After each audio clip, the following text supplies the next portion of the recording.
Shalom Bapak Ibu Saudara semua. Shalom. Kembali bersyukur ada kesempatan mendengar sebagian daripada firman Allah. Kita buka kitab kita dari kitab Daniel pasal 6 pertama sampai ayat yang ke-15. Kitab Daniel pasal 6.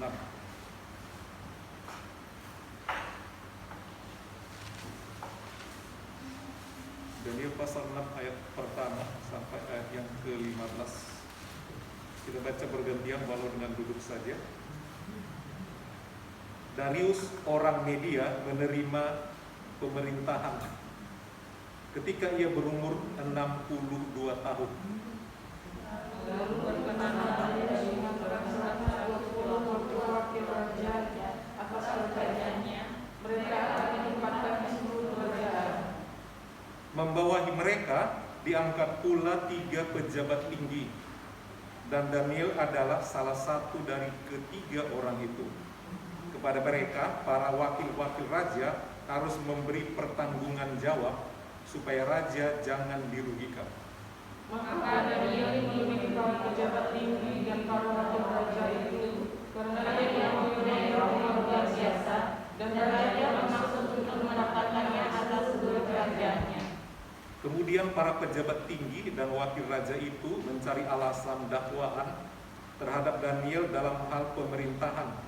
Tetapi mereka tidak mendapat alasan apapun atau sesuatu kesalahan, sebab ia setia dan tidak ada didapati sesuatu kelalaian atau sesuatu kesalahan padanya. Maka berkatalah orang-orang itu, kita tidak akan mendapat suatu alasan dakwaan terhadap Daniel ini, kecuali dalam hal ibadahnya kepada Allahnya. Kemudian bergegas-gaslah para pejabat tinggi dan wakil raja itu menghadap raja, serta berkata kepadanya, "Ya Raja Darius, kekallah hidup tuanku. Semua pejabat tinggi kerajaan ini, semua penguasa dan wakil raja, para menteri dan bupati telah berpakat supaya dikeluarkan kiranya suatu penetapan raja dan dikatakan suatu larangan agar barang siapa yang dalam 30 hari menyampaikan permohonan kepada salah satu dewa atau manusia kecuali kepada Tuanku, ya Raja, maka ia akan dilemparkan ke dalam gua singa. Oleh sebab itu ya Raja, keluarkanlah larangan itu dan buatlah suatu surat perintah yang tidak dapat diubah menurut undang-undang orang Media dan Persia yang tidak dapat dicabut kembali." Sebab akibat Raja Darius membuat surat perintah itu. Demi didengar Daniel bahwa surat perintah itu telah dibuat, pergilah ia ke rumahnya. Dalam kamar atasnya ada tingkap-tingkap yang terbuka ke arah Yerusalem. 3 kali sehari ia berlutut berdoa serta memuji Allahnya, seperti yang biasa dilakukannya. Lalu orang-orang itu bergegas-gegas masuk dan mendapatkan Daniel yang sedang berdoa dan memohon kepada Allah. Kemudian mereka menghadap raja dan menanyakan kepadanya tentang larangan raja. "Bukankah Tuanku mengeluarkan suatu larangan supaya setiap orang yang dalam 30 hari menyampaikan permohonan kepada salah satu dewa atau manusia, kecuali kepada Tuanku, ya Raja, akan dilemparkan ke dalam gua singa?" Jawab raja, "Perkara ini telah dipastikan menurut undang-undang Media dan Persia yang tidak dapat dicabut kembali." Lalu kata mereka kepada raja, Daniel, salah seorang pengguna Media, tidak mengandalkan Tuanku ya Raja, dan tidak mengandalkan larangan yang Tuanku keluarkan, tetapi 3 kali sehari ia mengucapkan doanya. Setelah raja mendengarkan hal itu, maka sangat sedihlah ia, dan ia mencari jalan untuk melepaskan Daniel. Bahkan sampai matahari masuk, ia masih berusaha untuk menolongnya. Tuhan hari ini yang menjadi pegangan kita menjalani hidup dalam situasi seperti ini adalah Tuhan mengendalikan situasi, bukan situasi mengendalikan. Sekarang ini situasi mengendalikan orang, mempengaruhi orang. Tapi kita mau melihat yang lebih tinggi, yaitu Tuhan. Tuhan mengendalikan situasi. Kisah Daniel untuk perikop ini menceritakan Daniel salah satu buangan dari bangsa Yehuda. Jadi bangsa buangan. Kemudian di tempat pembuangan itu raja berganti dari Nebukadnezar. Di situ sudah ada Daniel. Waktu itu masih muda, ganti pemerintahan.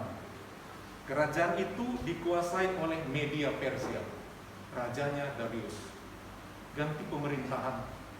Pada masa Nebukadnezar, Daniel salah satu buangan, jadi orang yang terbuang. Tapi dia memiliki roh yang daripada Tuhan, sehingga dia sangat pintar, sangat bijaksana.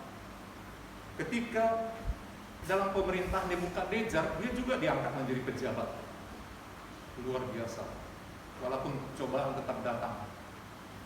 Ganti pemerintahan beberapa kali sampai pemerintahan Darius, udah tua dia pada waktu itu. Nah, raja yang baru Darius menyusun kabinetnya, mencari orang-orang yang pintar dari rakyat yang ada. Dan ditemukan 120, dan dari 120 diseleksi lagi untuk jabatan-jabatan tertentu. Dan tiba-tiba orang berkata, ada loh satu bernama Daniel ini di sini. Dia dulu sangat pintar, masa kerajaan-kerajaan dulu. Bagaimana kalau dia kita rekrut untuk duduk dalam kabinet yang baru? Mungkin dia sudah tua sekarang. Dan benar, dia ditanya, kamu siapa? Saya salah satu bangsa buangan. Sebagai bangsa buangan, dia pernah berdoa kepada Tuhan. Dan firman Allah berkata bahwa bangsa buangan itu akan dikembalikan. Dia tetap menuntut kepada Tuhan, Tuhan pasti aku selamat, walaupun aku dibuang, aku pasti akan kembali. Seperti itu. Jadi dia yakin akan firman itu. Kemudian diangkat duduk dalam kabinet sebagai pengatur administrasi negara. Situ menyangkut keuangan, pembukuan, semua dikerjakannya dengan baik. Tidak ada korupsi sedikit pun, bagus semuanya. Dan sebagai orang percaya, umat Allah, dia seperti biasa berdoa. Bukan hanya hari Sabat dia berdoa, 3 kali sehari. Karena dia sadar diri bangsa yang terbuang, beda keyakinan sendiri. Tapi dia tetap percaya kepada Allah yang membuang dia dan tetap hidup. Dan Allah berjanji dari satu buangan itu dia akan kembali. Walaupun dia sudah tua, dia berharap aku akan diselamatkan. 3 kali sehari dia berdoa di tingkap rumahnya. Kemudian kebetulan tingkap rumahnya paling atas ada pintu jendela-jendela yang bisa terbuka, dia melihat Yerusalem dari jauh. Karena Yerusalem itu bukit, jadi kelihatan di sana bait Allah yang ditinggalkan. Dari kejauhan hanya sekedar memandang kiblatnya ke arah Yerusalem. Itu kiblat Yahudi. 3 kali sehari merepotkan berdoa. Sehari 3 kali, seperti kebutuhan makan kita ya, untuk jasmani ini kita makan 3 kali sehari sehat. Dia juga berpikir untuk kesehatan rohani melalui doa, nafas hidupnya. Kalau dibandingkan dengan kita, sekali seminggu belum tentu, sekali sebulan ada yang nggak datang, bertahun ada yang nggak datang. Tapi Daniel, walaupun dia terpencil sendiri, dia berdoa 3 kali sehari menghadap kiblat Yerusalem. Karena Allah pernah berfirman, dia tinggal diam di rumah itu. Dan kalau ada umat berdoa di rumah Tuhan di Bait Allah Yerusalem, Allah menjawab. Tapi dia telah dibuang, tidak bisa lagi duduk di gereja.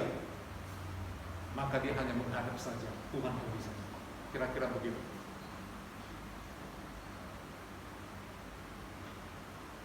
Orang dalam hidup ini pasti ada masalah. Biar kita baik, pasti ada masalah.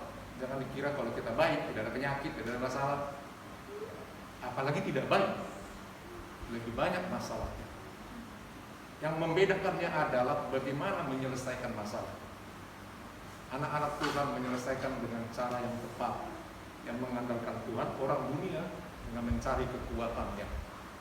Itu yang membedakannya. Nah, Daniel saking baiknya, baik sekali, dapat kedudukan padahal dia bangsa buangan. Ada yang iri sama dia. Iri. Iri salah satu sifat yang Allah sangat benci, karena iri timbul daripada kesombongan yang menganggap dia harus lebih baik, harus lebih beruntung, harus lebih hebat, tidak boleh yang melebihinya. Itu iri. Dosa pertama Lucifer di sorga waktu dia menjadi malaikat tertinggi, iri terhadap apa dikatakan Bapa bahwa Yesus akan ditinggikan, akan menjadi pusat penyembahan. Dulu malaikat tertinggi di antara makhluk roh di sorga itu Lucifer, memimpin pujian kepada Bapa di sorga. Tapi ketika Bapa mengatakan akan ditinggikan Yesus melebihi semuanya, dia menjadi iri. Bapa di sorga tendang dia ke bumi dan dia menjadi iblis, sehingga namanya bukan lagi malaikat yang memuji Tuhan, tetapi dia menjadi pusat penyembahan. Ya, Lucifer. Itu yang mendirikan gereja setan di dunia ini. Sembahannya Lucifer dengan simbolnya salib terbalik.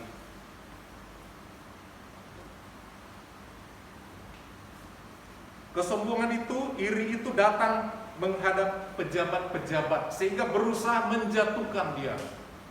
Gimana caranya? Dilihat pembukuan, semua dievaluasi lagi, diaudit, tak ada satupun celah yang salah pembukuannya. Semua beres, menguntungkan kerajaan. Jadi Raja Darius sangat senang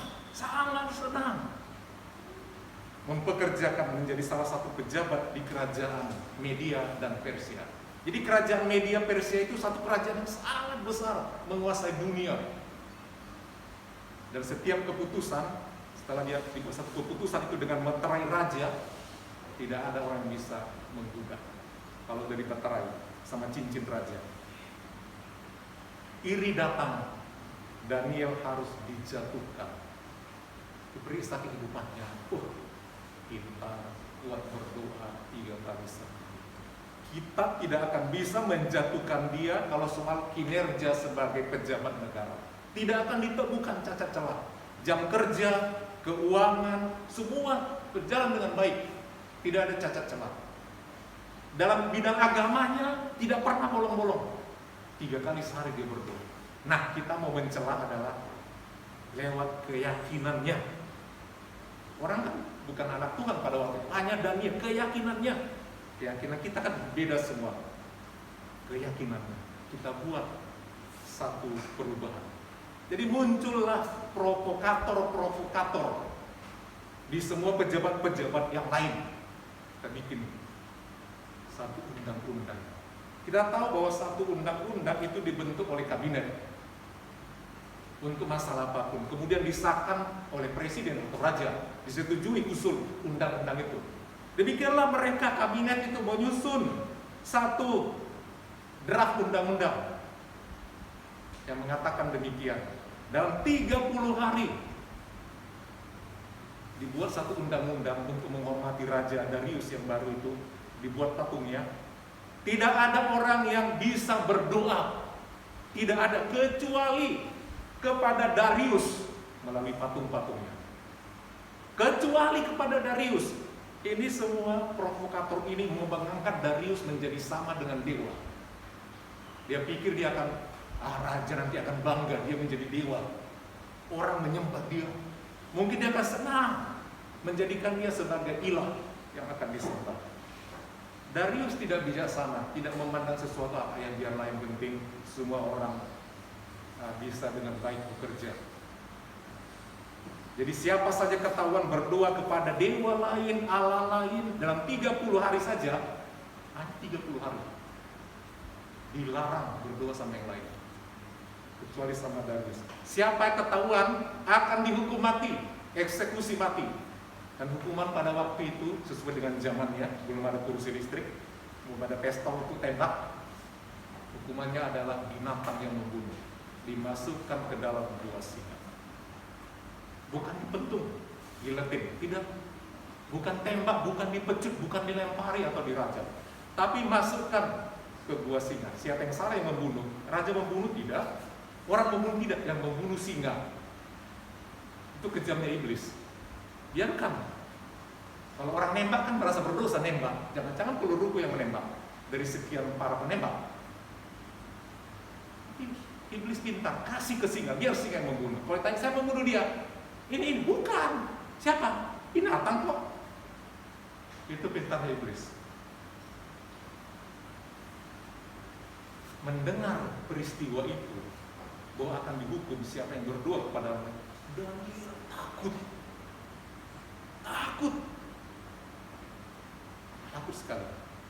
Dia pun seperti biasanya dalam bacaan, seperti biasanya dia pergi ke tingkat 3, menghadap ke bait Allah di Yerusalem, berdoa, dia menangis, memuji, menyembah Tuhan. Perhatikan teks tadi bacaan itu, dia memuji, jadi dia menyembah Tuhan, puji Tuhan dulu, rasa hadirat Tuhan, dia berdoa. Tuhan, ada peraturan begini-begini, dilarang berdoa. Padahal aku hidup sampai sekarang dari bangsa buangan sekian puluh tahun karena Tuhan, bukan karena yang lain. Aku baik bekerja di pembuangan supaya aku bisa hidup. Aku setia kepada Tuhan. Sekarang nggak bisa aku berhubungan dengan Tuhan. Dia berserah kepada Tuhan, dia minta pertolongan. Maka ditelitilah apakah setelah dekret itu, pengumuman itu, Daniel masih berdoa 3 kali sehari. Diintip masih. Langsung dilaporkan kepada raja. Yang mulia Darius, pejabatmu yang bernama Daniel dari bangsa buangan itu melanggar peraturan yang telah engkau buat, yang dimeteraikan, yang tidak bisa dicabut. Daniel, langsungnya terbayang Daniel akan masuk ke gua singa.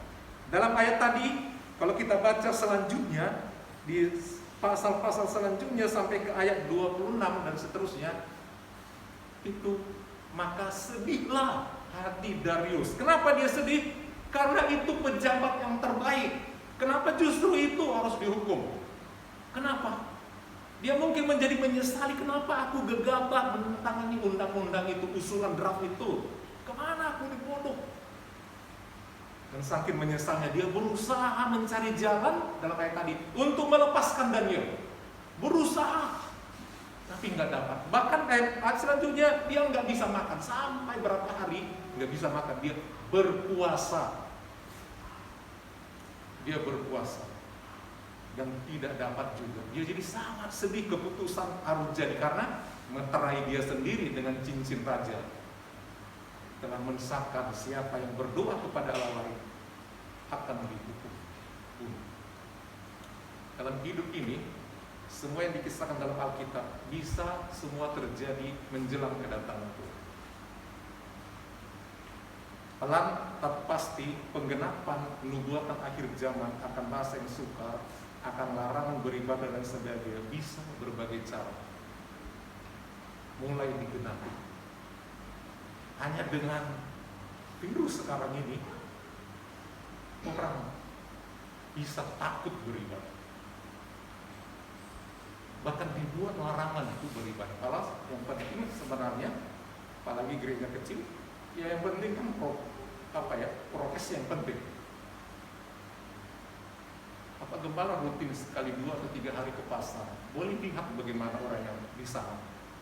Gimana petugas itu melarang orang harus pakai. Cuman diletakkan speaker, ada toa kecil.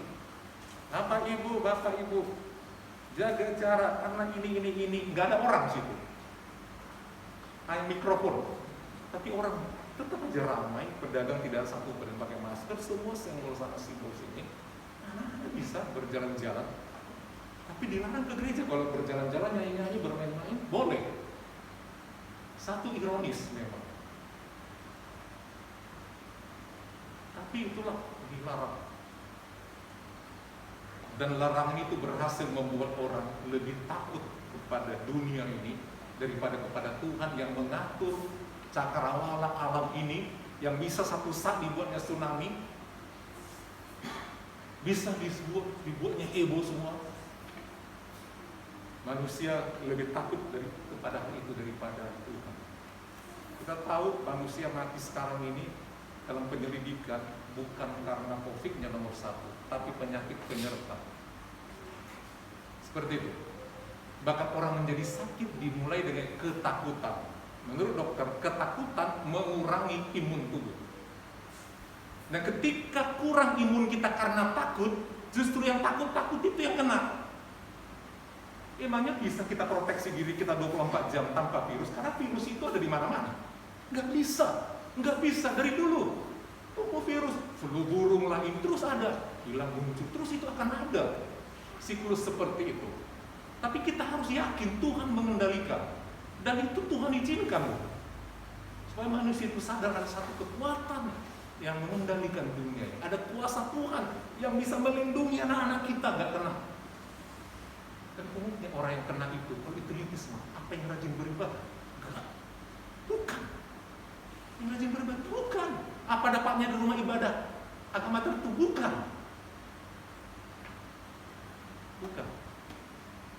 Termasuk jemaat yang di sini yang kena bukan yang rajin beribadah dan bukan datang dari gereja. Kenapa takut dengan rumah Tuhan? Kita bukan mau melanggar, tapi kita harus jaga prokes betul-betul. Jadi walaupun kita nggak bekerja, kalau kita juga sembarang pergi, ya kan kena juga. Ini yang penting kita tanamkan di hati kita, jaga diri kita. Daniel kurang baik apa? Keputusan sudah pasti dibawa dia ke gua singa atau lubang singa. Zaman ini seperti itu, ada khusus gua atau lubang singa. Situ tinggal banyak singa. Teratur diberi makan, suatu tertentu dilepaskan ya, untuk membunuh orang yang melanggar hukum. Nasib Daniel yang Tuhan berdoa, yang suci, yang lurus jalannya, masuk dalam penjara. Itulah kuasa doa. Pagi-pagi sekali Raja Darius dengan sangat sedih ingin melihat nasib pejabat terbaiknya. Kalau saudara baca pasal itu selanjutnya, dia berkata, Darius, ya hamba Allah, sanggupkah Allah yang engkau sembah itu menyelamatkan dirimu? Apakah Allah yang kamu sembah itu berdoa kepadanya 3 kali sehari itu, yang kau yakini itu, sanggup dia menyelamatkanmu? Itu pertanyaan sama kita nih sekarang. Jemaat Eklesia yang datang berdoa ke gereja tanggal sekian, sanggup enggak? Kita kan pergi sana minta doa, sanggup enggak memberi kesembuhan? Ini pertanyaan, sanggup enggak? Itu sebabnya Bapak Gembala ingatkan, doa. Kita boleh luput dari virus, tapi Tuhan bisa kasih yang lain loh, supaya menundukkan manusia bahwa aku yang punya kuasa. Kita selalu fokus hanya virus, banyak yang lain yang bisa membunuh kita. Sebenarnya nomor 1 takut Tuhan. Amin. Nomor 1. Karena bukan hanya itu jalan orang untuk kematian, bukan. Sisi kita beritanya terlalu membuat orang takut ya di mana-mana. Jangan mau ditakuti oleh berita, tapi juga jangan jadi ceroboh. Seperti nikmati hidup itu dengan baik, syukuri, semangat, jangan terlalu takut. Ya. Kalau yang mau mati Tuhan bisa cara-cara macam-macam seperti itu. Waktu itu Daniel menjawab, ya Tuanku Raja, sebab Allah mengirimkan malaikat-malaikatnya menutup mulut singa-singa, bukan 1-2 ekor, banyak. Jadi malaikat turun menutup. Tak terlihat, itulah kuasa doa itu. Itu penting berdoa. Kita tidak bisa melihat ada pertolongan sama saudara kita, keluarga kita yang sakit. Tapi ingat, dalam doa Tuhan kirimkan malaikat yang tidak kelihatan, melindungi, menyembuhkan. Harus kita yakini. Cobaan pasti datang, tapi ingat, Tuhan di atas segalanya. Tuhan di atas segalanya.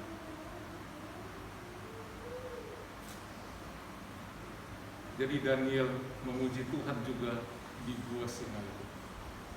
Dan paginya, akhirnya Raja berkata, keluarkan Daniel, tempatkan dia ke posisi yang sebelumnya. Bahkan dia menulis satu surat ke seluruh kerajaan Media Persia di seluruh dunia. Pada waktu itu Media Persia dikuasai mereka, dikuasai oleh media Persia. Mengatakan tidak ada orang yang bisa menghina, mengejek Allahnya Daniel. Tidak ada orang yang bisa menghalangi orang beribadah kepada Allahnya Daniel, Allahnya orang Israel. Tidak boleh, sebab dia Allah yang hidup, yang menyelamatkan. Akhirnya raja yang kafir menjadi percaya, banyak orang menjadi percaya kepada Tuhan karena seorang yang setia, Daniel. Dan akhirnya raja berkata, orang yang ajukan proposal untuk undang-undang 30 hari, bayangkan cuma 30 hari, kita bisa dilarang PPKM, undang-undangnya 2 minggu karena virus itu bisa hidup, dikatakan kalau orang kena 2 minggu paling lama. Sebenarnya sekarang ini 5 hari aja minum obat vitamin udah selesai karantinanya. Sekarang ini mau sembuh nggak perlu lebih jauh-jauh sebenarnya. Ternyata katakan karantina mandiri, mati di situ hidup. Jadi artinya imun diri sendiri, semangat diri sendiri bikin hidup. Itu apa dilakukan pemerintah nggak sanggup. Jadi ternyata bisa hilang sendiri. Cukup isolasi mandiri kalau kena. Itu makan obat sendiri, tidur sendiri, jaga diri sendiri, sehat lagi setelah itu. Mau datang lagi, isolasi lagi. Jadi virus itu 2 minggu. Jadi jangan kira mau kita lepas dari itu. Memang virus hidup, beranak pinak, ada lagi. Jadi kalau terus itu ada, apa mau tutup gereja? Kan nggak logika jadinya. Itu sebabnya, mari kita takut Tuhan. Akhirnya semua menteri tadi dan keluarganya, anaknya semua masukkan ke singa gantinya. Di situ dilemparkan bapaknya, mamanya, saudaranya, semua anaknya. Singa, makan lezat. Habis semuanya. Tadi mau membunuh 1 orang, yang terbunuh selanjutnya banyak orang. Jangan mau kita tinggalkan Tuhan. Boleh ada rasa takut, Daniel pasti dia takut, pasti dia gemetar. Hari ini akan mati ini Tuhan, tapi aku percaya kok Tuhan, kalaupun mati Tuhanlah yang memberikan kekuatan. Dia masuk, tetapi rupanya di situ masuk sudah ada malaikat menyambut dia. Welcome Daniel, tempat ini kami ada. Lihat teman-temanmu, ada banyak binatang, tapi mereka hanya mengoles-oles badannya ke kakimu, ya. Nggak ada apa-apa Daniel. Tentu dia menguji Tuhan bersama malaikat yang turun dari surga. Pasti dia bersyukur, ya Tuhan, ini yang ditakutin orang, aku sekarang bisa pegang, dia nggak menggigit aku. Bayangkan begitu banyak binatang itu, ada malaikat siap. Mana bisa malaikat ada di situ, boro-boro mau buka mulutnya mengapa? Semua makhluk singa itu ketakutan dia malaikat. Baru turun aja, berani, ini makhluk surga, saya ciptaan juga. Ada pelindungnya. Tapi di situ datang si penjahat itu dan keluarganya itu masuk. Malaikat tidak ada lagi. Semua dia bisa. Mari kita sebagai anak Tuhan percaya Tuhan mengendalikan situasi. Amin. Mengendalikan. Yang punya pergumulan doa seperti kemarin dalam WA, Pak Gembala katakan doa dan firman. Ketika kita datang di rumah Tuhan, berjumpa dengan gembala, sama jemaat kita berdoa. Amin. Berdoa buat Levi. Allah berbicara melalui corona bagi dunia, bagi Indonesia. Allah juga berbicara secara pribadi melalui apa yang kita ada. Andalkan Tuhan. Secara manusia pasti merasa takut dengan penyakit itu manusia loh. Tapi mari kita dari situ belajar berharap sama Tuhan. Amin. Bukan kekuatan kita menghadapi hidup ini. Maka satu pujian untuk mengakhiri firman Tuhan, bukan dengan kekuatan kita, dengan setengah suara, bukan dengan